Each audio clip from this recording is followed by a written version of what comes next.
my God.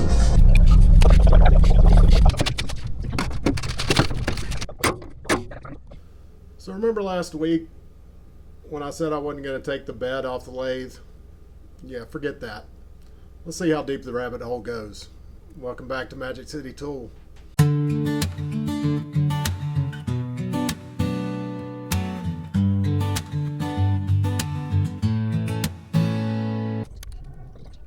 Alright, so you can see that now the headstock's off. We've got this sort of back part of the back gear that's underneath the headstock, and we need to get in there and start taking it out. And there is an insane amount of old grease in this thing. You're going to see in just a second when I pull this first part off just how insane it is. But it's pretty simple, just 3 socket head cap screws, and it's important to look and see if there's any shims underneath this. In my case, there weren't any. But what was underneath it, oh my God, was a pretty crazy baseball size piece of grease. So yeah, that was pretty nuts. Anyway, so start just kind of working our way down into it, taking the grease out, and we're going to start taking off. There's a bearing set that's down in here, and I'm going to explore a little bit and, you know, kind of take out some screws that maybe need to come out and maybe don't for this particular, you know, shot at taking off the pulley that's there on the right and the bearing cap that's there on the left. But now we're going to get into that and get that off, and then we're going to get a spanner wrench out and take that bearing lock nut off. Or I think it may be just a lock nut on the outside of that pulley. I can't recall now, but either way, we're going to get it off, and that'll let us take the pulley off of this thing.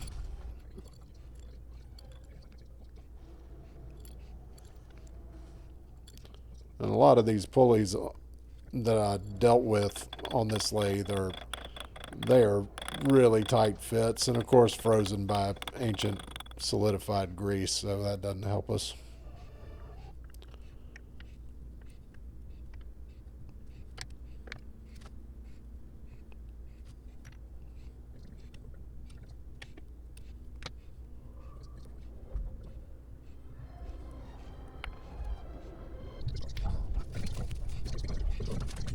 And there you see another bearing cap for that side.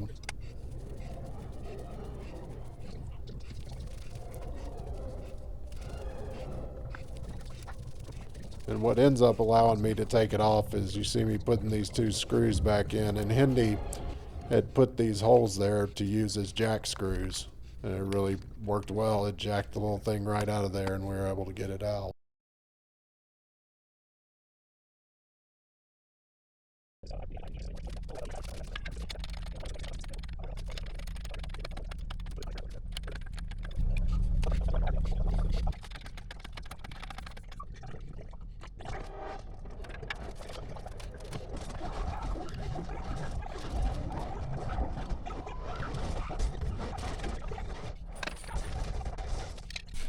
Alright guys, so we got the bed off. That was an adventure.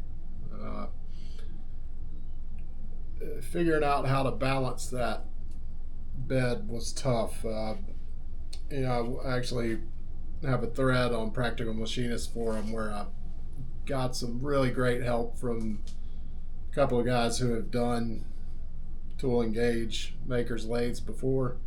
Peroni, Jay Waring, Doozer from Doozer's shop on YouTube. He's got a series on redoing his tool and gauge maker's lathe. You should go check it out. But the issue is the headstock end is a lot heavier. As you saw many times, I'd pick it up and it would go tailstock up. If I shorten it, go headstock up. So the solution was to get some lifting eyes that were half 13 was the thread pitch on those.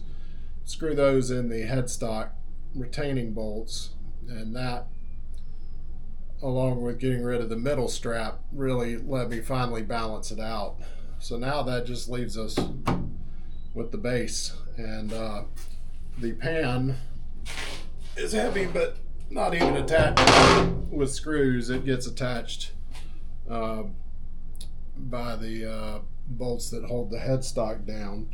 There's 4 bolts here, and there's 4 bolts down here. Well, let me get you kind of resituated, and we can look at what we have underneath. All right, so you're looking kind of down in the headstock end here. This is the hole in the base. As you can see, there's a pulley. There's 3 belts that go here. These 3 belts run down below to the motor. Okay, the motor pulley, there's a 3 horsepower, I believe it's a 3 horsepower DC motor down there, a monster. A huge old school motor. And originally, and we'll kind of show that later on in the series, originally this lathe would have had a motor generator set, kind of like a Monarch 10EE. And those of you that follow that kind of stuff know how finicky those old electronics can be. Well, I'm a bit lucky in a couple of ways. First of all, the former owner of this was a Navy trained electronics guy, and he basically took out all of that motor generator, everything, and disconnected it and put in a solid state 1980s DC variable frequency drive, for lack of a better term. I'm not an electronics guy, which makes it even more fortunate that he did that, and he did a really good job, because we still get the original DC motor with all the torque at low speed that those things provide, which is the reason they were used in the first place. And we don't have to deal with all the tubes and 80-year-old wiring and all that stuff. So that's really good. So these 3 belts run down to that DC motor. These 3 belts here run up into the headstock and attach to the back gear pulley, whereas these 3 run to the spindle. Okay, so when you're running the lathe, you have the option of disengaging the back gear and running off a straight belt drive. These 2 pulleys right here, which are the same size, same everything. So I think it runs something like, in back gear, it runs from the low speed, which I'm not sure, it's 20 something RPM, up to a high of 2,000 RPM. But in the back gear, it only runs up to about 500, and then from 500 to 2,000 you get on up to the belt driven.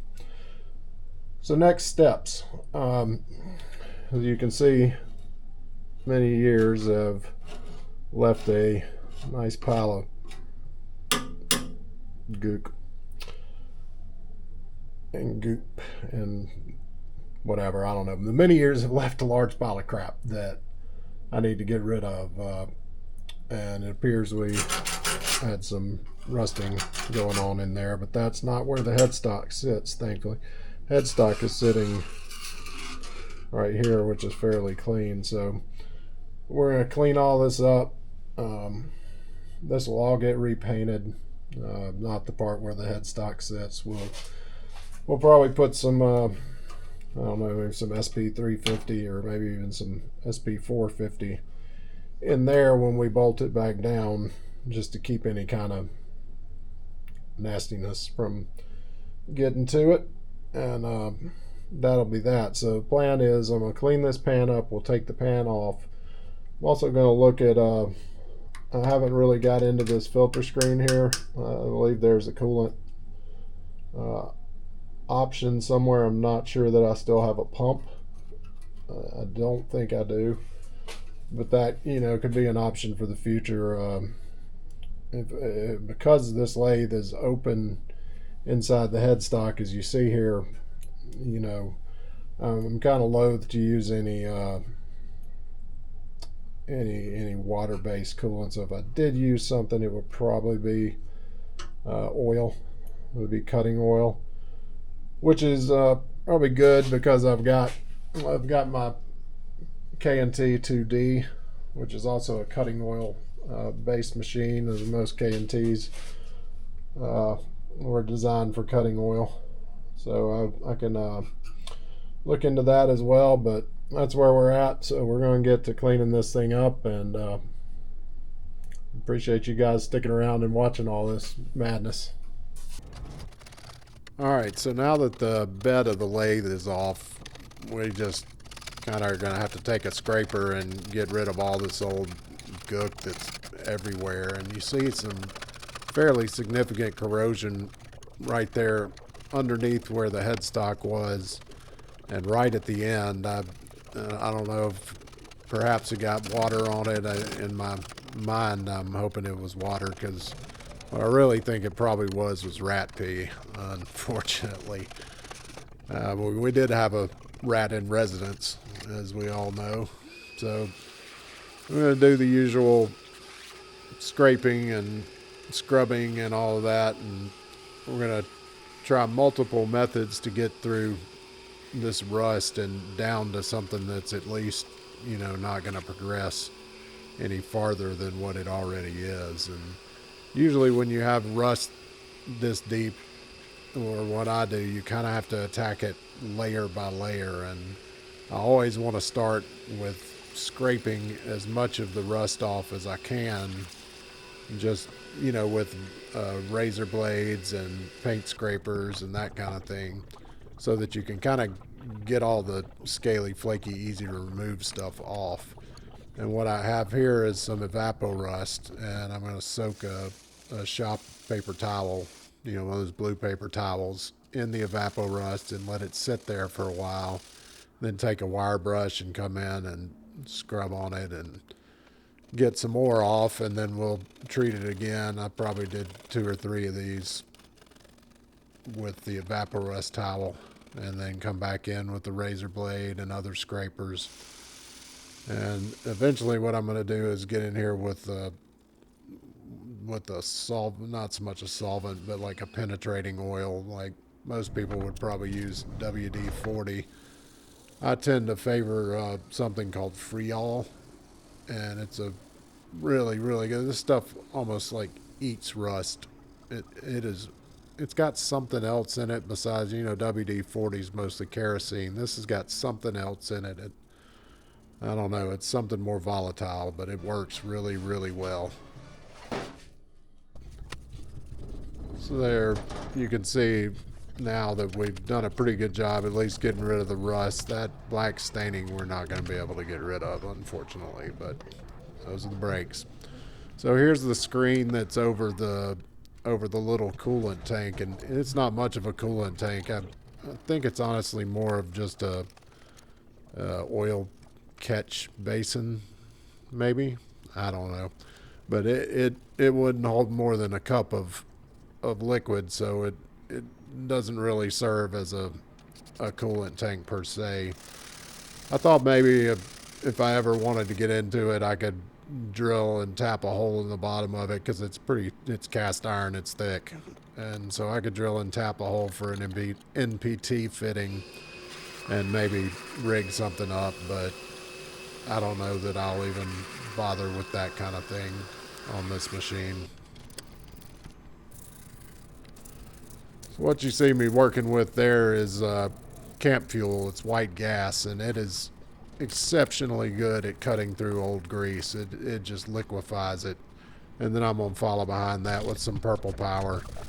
And you're going to see me kind of attack the whole like chip pan with purple power and a scraper and a scrubber, and just get in there and try to take as much of the staining and corrosion out of there, especially in the areas with where the bed of the lathe sits on that chip pan. I want to get them as clean as possible so that they don't cause any issues when we put the bed back on the machine.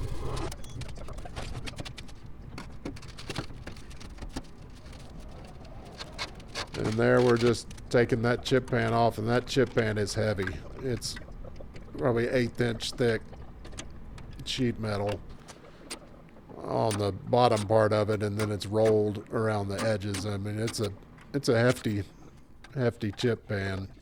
And now that little catch basin is off, and it's got a ruined gasket on it, so we'll replace that. So now the bed's off the lathe. What's next? The motor. I think when I started this project, I was thinking, you know, let me just get everything done that will make the lathe functional. And as I got into it and found the rat's nest in the headstock and all the grease and et cetera, you start to realize it's a total teardown. You start to be excited by the idea of it, and you decide that we're just going for everything, and that's what we're doing here. We're going for everything. And all of you that have followed along with this, we greatly appreciate it. All of the likes and comments, every single one of you, we appreciate you. And I want to give a special shout out to Terry, who sent me an email and told me about his projects and his dog Snuggles.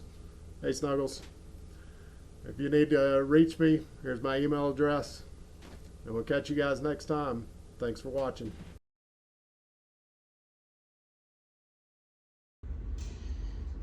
Hey dude, you good? Get stuck on your back like a turtle? Huh? You alright? You good?